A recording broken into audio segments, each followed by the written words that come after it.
Hello everyone, today I'm going to show you how to create stunning graphics on Canva for free. First, head over to Canva and create a free account. Once you create a free account, you'll see on the dashboard you have many different things that you can choose from in order for you to create. Depending on what you want to create, I would definitely recommend going through, finding what you want to do. Maybe use the search bar if you need to search for a specific thing.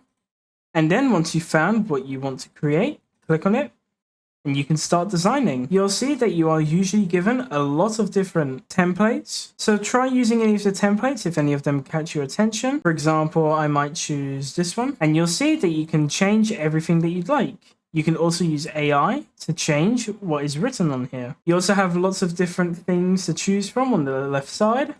So definitely go through and see what you can use. And you can even try Pro for 30 days for completely free. And then once you're done, all you need to do is click up here on the top right to share, and you can download whatever it is you created, or you can create a collaboration link in order for other people to help you with whatever you are creating. And that's basically it.